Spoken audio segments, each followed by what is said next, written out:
বোনেরা, দাদা দিদিরা, সকলকে নমস্কার। জয় যিশু। আজকে আমি আলোচনা করব সুপারসেশন নিয়ে। সুপারসেশন, কুসংস্কার বন্ধ করা উচিত।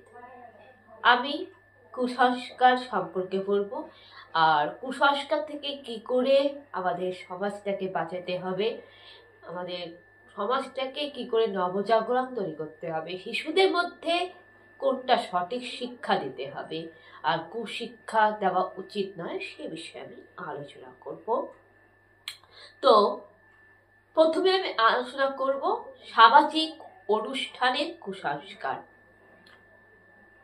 আজকাল প্রায় দেখি যে বেশিরভাগ বিয়ে বাড়িতে আপনি যে কোনো বিয়ে বলেন, আপনি চার্চের বিয়ে বলেন, মন্দিরের বিয়ে বলেন, সবেতে লেখা আছে, সব ধর্মেই নিয়ে লেখা আছে যে মেয়েরা বিয়ের পরে যখন শ্বশুর বাড়ি যাবে তখন নাকি মেয়েদেরকে কন্যা সন্তানদেরকে নাকি মায়ের ঋণ শোধ করতে হয়।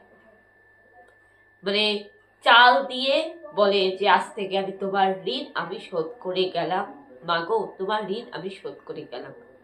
এটা সব থেকে বড় কুসংস্কার, অন্ধবিশ্বাস। তার কারণ এখানে কিন্তু আজ অব্দি লেখে না যে বাবা আমি তোমার ঋণটা শোধ করে গেলাম। আজ অব্দি কিন্তু দেখা হয়নি যে কোনো ছেলেরা বিয়ের পরে বলতেছে যে বাবা মা আমি তোমার ঋণ শোধ করলাম। তাহলে মেয়েদেরকে কেন ঋণ শোধ করতে হবে? যেখানে আমরা শাস্ত্রে বলি যে মা বাবার ঋণ কোনোদিন শোধ করা যায় না। যায় কি? আপনি তো শিক্ষিত সমাজে থাকেন, আপনি একজন শিক্ষিত সমাজে থাকেন, সমাজে প্রতিষ্ঠিত মানুষ। আপনার বিবেক কি বলে? শিক্ষিত মানুষ হিসাবে আপনার বিবেক কি বলে, আপনার মন কি বলে যে মা বাবার ঋণ কি শোধ করা যায়? আপনি পারবেন? আমরা তো বেশিরভাগ মানুষই তো ঈশ্বর ভক্ত, আমরা বেশিরভাগ মানুষই তো আমরা ঈশ্বরের প্রার্থনা করি, ঈশ্বরের পূজা করি, আমরা সবাই মন্দিরে যাচ্ছি, চার্চে যাচ্ছি। কোনোদিন আমাদের আরাধ্য দেবতা, আমাদের ইষ্ট দেবতা প্রভুর ঋণ শোধ করতে পারবেন? প্রভু যীশু খ্রিস্টের ঋণ শোধ করতে পারবেন? যে প্রভু যীশু খ্রিস্ট আমাদের জগতের মানব জাতির পাপের ভার কাঁধে নিয়েছে, সে ক্রুশের মাধ্যমে নিজের রক্ত দিয়ে আমাদেরকে পাপ থেকে মুক্তি করেছে, সে প্রভু যীশু খ্রিস্টের ঋণ কি শোধ করতে পারবেন? আপনি পারবেন আপনার ভগবান শ্রীকৃষ্ণের ঋণ শোধ করতে? আপনি পারবেন মহাদেব শিবের, মা লক্ষ্মী, দুর্গার ঋণ শোধ করতে? আপনি পারবেন রামকৃষ্ণদেব, স্বামী বিবেকানন্দ, বিদ্যাসাগর এই মহান পুরুষের ঋণ শোধ করতে? আপনি পারবেন যারা দেশের জন্য প্রাণ দিয়েছে, যাদের জন্য আমরা স্বাধীনতা পেয়েছি, সেই বিপ্লবী, সেই সংগ্রামীদের জন্য ঋণ শোধ করতে? পারবেন না। তাহলে কি করে আপনি মা বাবার ঋণ শোধ করবেন? আমরা তো কেউ ঈশ্বরকে চোখে দেখিনি, জন্মাইছি, মায়ের পেট থেকে আমাদের জন্ম হয়েছে, মায়ের গর্ভের দ্বারা আমরা পৃথিবীতে ভূমিষ্ঠ হয়েছি। সুতরাং পৃথিবীতে আমাদেরকে মা বাবাই এনে দিয়েছে। তাই জন্ম থেকে যখন চোখ প্রথম দর্শন হচ্ছে মা বাবা, আমাদের জন্মের পর থেকে প্রথম দর্শন হচ্ছে মা বাবা, প্রথম স্পর্শ, প্রথম ছোঁয়া, প্রথম অনুভূতি হচ্ছে মা বাবা। তাই মা বাবাকেই চোখে দেখেছি।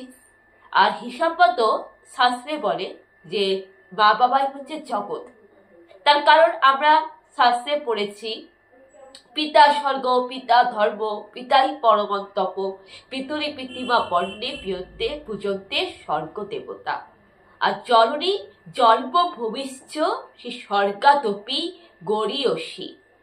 তাহলে কি করে আপনি মা বাবার ঋণ শোধ করবেন? তাহলে এইটা যখন মানেন, তাহলে বিয়ের সময় মেয়েদেরকে কেন এক মুঠো চাল দিয়ে মা বাবার ঋণ শোধ করতে হয়? তা তো ছেলেদেরও তো করা উচিত। ছেলেদেরও তো চাল দিয়ে ঋণ শোধ করে দেওয়া উচিত বিয়ের সময়, তাই না?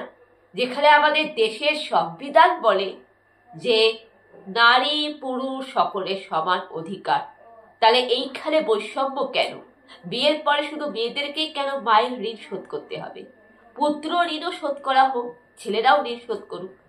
আর ঋণ শোধ করার এই যে নিয়মটা, এটা বন্ধ করে দেওয়া হোক। আমি চাই না যে বিয়েতে এই কুসংস্কার থাকুক। বিয়েটা একটা সামাজিক রীতি, সেখানে আচার অনুষ্ঠান অবশ্যই পালন করা উচিত, নিয়ম রীতি অবশ্যই পালন করা উচিত, কিন্তু সেই নিয়ম রীতিটা যেন সঠিক হয়, অর্থাৎ সেই নিয়ম রীতির মধ্যে যেন একটা সঠিক শিক্ষা থাকে, সঠিক জ্ঞান থাকে, সৎ বুদ্ধি থাকে, আর পজিটিভ সৎ চিন্তা থাকে। নিয়ম রীতির মধ্যে যেন কোনোরকম কুসংস্কার থাকে না। যেটা কুসংস্কার, যেটা অন্ধবিশ্বাস, সেটা কখনোই নিয়ম রীতির মধ্যে পড়ে না, কেননা সেটা হচ্ছে সমাজকে কুশিক্ষা দেওয়া। ছোট ছোট বাচ্চারা কুশিক্ষা পাচ্ছে। কুশিক্ষা মানুষের জীবনে অন্ধকার এনে দেয়। কুশিক্ষা কোনোভাবেই সমাজকে উন্নত করতে পারে না, আর কুসংস্কার হচ্ছে কুশিক্ষার নিয়ম। আর এই যে কনকাঞ্জলি, এই যে ঋণ শোধ করা চাল দিয়ে, এটা হচ্ছে কুপ্রথা, এটা হচ্ছে এক প্রকার কুসংস্কার। এটা মানুষকে অন্ধকারে ঠেলে দেয়, উন্নতি করতে পারে না সমাজকে। ছোট ছোট ছেলেমেয়েরা, স্টুডেন্টরা, ছাত্রছাত্রীরা ভুল শিক্ষা পায়। তাই নিয়ম রীতি অবশ্যই করুন, কিন্তু সেই নিয়ম রীতিটা যেন নবজাগরণের রূপ মতন হয়। সেই নিয়ম রীতিটা যেন একটা নতুন কিছু হয়। সেই নিয়ম রীতি যেন মানুষকে আলোর পথে নিয়ে যায়, সৎ পথে নিয়ে যায়, একটা পজিটিভ চিন্তাধারা, মনটাকে যাতে শুদ্ধ করে, পবিত্র করে, এবং সৎ শিক্ষা যাতে হয়, সেরকম নিয়ম রীতি পালন করা উচিত। তাহলে কি করা উচিত?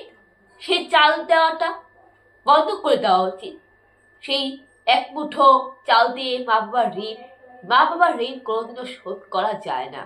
আর বিশেষ করে মেয়েরাও তো কষ্ট করে মানুষ হয়েছে, তাই না? মেয়েদের মা বাবাও কিন্তু অনেক কষ্ট করেই মেয়েদেরকে বড় করেছে। সেক্ষেত্রে মেয়েরা কেন তাদের মায়ের ঋণ শোধ করবে, তাই না? এটা বন্ধ করে দেওয়া উচিত। এক্ষেত্রে কি করে তাহলে, এবার তো তাহলে সমাজে প্রশ্ন আসবে যে কি করে তাহলে কন্যা বিদায় হবে? কেন? যেভাবে হাসি মুখে মানুষ বিশ্ব জয় করতে চায়, এভারেস্ট জয় করতে চায়, খেলতে যায়, তখন হাসি মুখে মা বাবা যেভাবে বিদায় দেয়, সেইভাবে বিদায় দিবে। হ্যাঁ, এটা ঠিক যে মেয়েরা যখন প্রথম শ্বশুর বাড়ি যায়, তখন তার বাপের বাড়ির ছেলেটা চলে যাওয়া, এটা খুবই কষ্টকর মেয়েদের। এবং মেয়েদের কাছে তো বাপের বাড়িটা পৃথিবী ছিল, একটা পৃথিবী ত্যাগ করে আরেকটা পৃথিবীতে যাওয়া, এটা কষ্টের কর।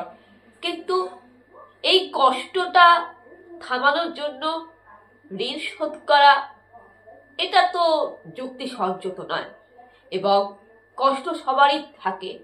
সেক্ষেত্রে যদি অন্য কিছু ব্যবস্থা করা যায়, যেটা মানুষকে আরো সঠিক পথ এনে দেবে, যেমন নতুন কিছু করা যায়, নতুন কিছু পরিবর্তন, ভালো কিছু করা, যেটা সমাজের একটা দৃষ্টি আকর্ষণ হবে, এবং সেটা দেখে হয়তো অনেকেই হয়তো করতে চাইবে যে না, এটা ভালো কাজ, এবং বলতে